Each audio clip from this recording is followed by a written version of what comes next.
Don't you just hate it when some alien species decides to mess with your mining operations? Do pesky humans annoy you when they come to your planet and pollute everything with their stuff? Are your marines or aliens respectively too incompetent on their own to drive the enemy faction off the planet? What shepherd do you? What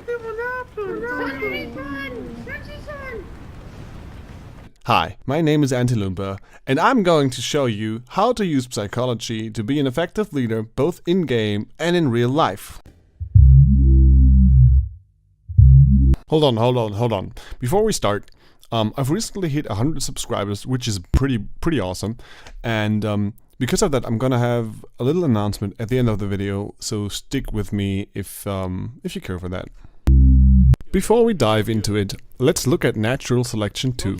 Natural Selection 2 is a game that takes the best elements of first-person shooters and strategy games and mushes them into a beautiful slurry of a game. In it, two very different factions, the Kara or aliens and the Marines, fight for control over resource nodes and tech points. At said tech points, both teams can place buildings which can house a commander. The aliens use a hive for that role, and the Marines use a command chair. If a team controls 0 hives or command chairs, it loses. The commanders who sit in these buildings can place more buildings, do research, control abilities, and issue orders.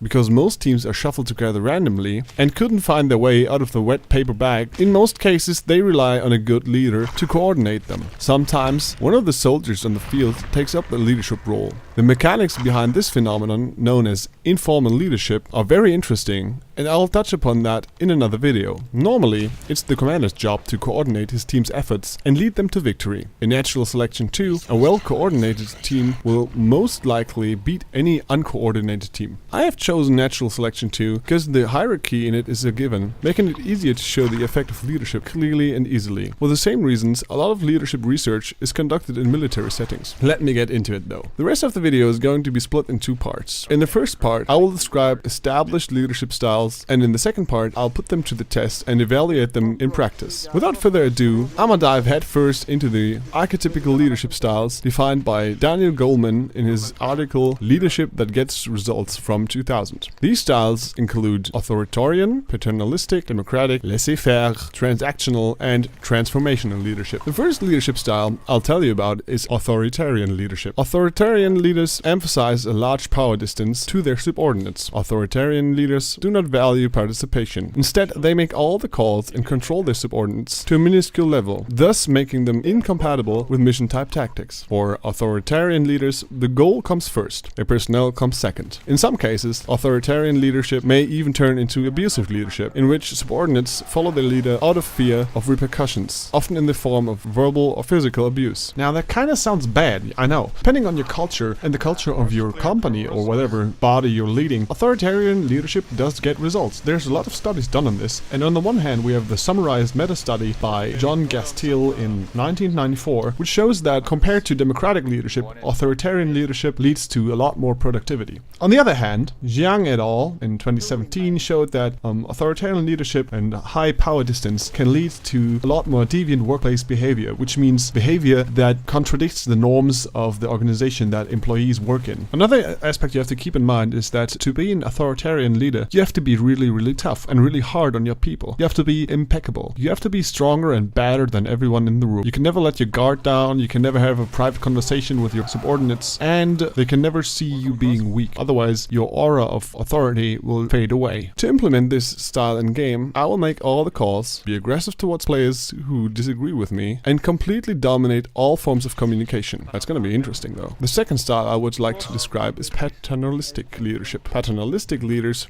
treat their subordinates like family. They become a parental figure to the people they lead. So it's sort of, well, hopefully, that's gonna be quite the opposite from authoritarian leadership. This requires for leaders to care deeply for their followers, but bears the potential that they themselves receive a lot of trust and loyalty. According to Pellegrini and Scandura, there is just a limited amount of empirical studies done on paternal leadership. However, in their review and agenda for future research, they found that many of the earlier studies found paternalistic leadership leadership to be positively related to numerous outcome variables, such as job satisfaction, obligation, and goal setting. However, in later years, the construct of paternal leadership has changed and become a three-dimensional one, split up into benevolence, authoritarianism, and morality. And each of these aspects were examined in their own way and regarding their effect on different domains of outcome variables. Now, with most leadership styles, the outcome depends sort of on the culture that you are practicing it in. Not every leadership style fits every culture. If your culture values paternal leadership and paternalism, then it can be quite effective. If it doesn't, it could be irritating. For example, in Western cultures, paternal leadership is just not as common. Reproducing this in-game is going to be challenging, but I will do so by asking everyone some personal information and getting to know them during the game. I'm sure the other players are not going to be annoyed at all. Somewhat related to that style is the democratic leadership style, in which all major decisions are subject to discussion and votes, something I will implement in-game quite easily. Bhatti et al. Found that, compared to authoritarian leadership, democratic leadership leads to higher job satisfaction, which is kind of obvious if you think about it, since letting your employees participate in decisions will make them feel valued and make their life a lot easier. However, I would believe that the democratic leadership process is kind of slow, and thus it might not fit the fast-paced environment that NS2 presents.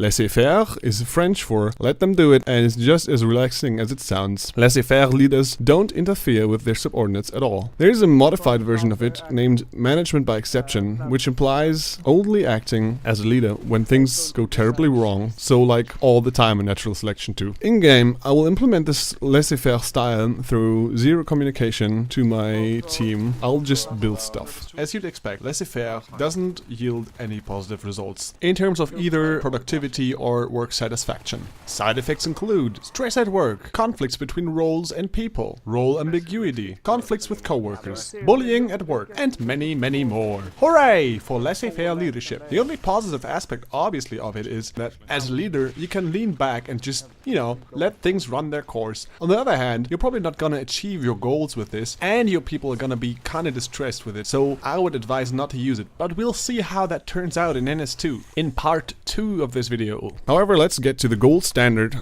of leadership. Transactional and transformational leadership styles are pretty much the best thing you can do as a leader. A transactional leader will work to be a shining and inspiring example. They don't tell their team to build a ship. They tell them of the beauty of the sea until they build it out of their own desire. A transformational leader goes above and beyond even that. They include the personal goals of their followers and strive to let them become the best version of this. For the purpose of displaying this in natural selection, I will engage players on a charismatic level, have a high energy level, and do my best to promote my ideas and decisions in a motivational level. As this is the most difficult thing to pull off, I'm a bit skeptical myself as to whether I'm going to be able to portray this in-game, but let's just see how that goes. By the way, I'm going to change my username each player through to avoid effects caused by players who know me, because the community is quite small. Now that we've reached the end of the video, or the first part rather, I'd like to make 2 announcements really.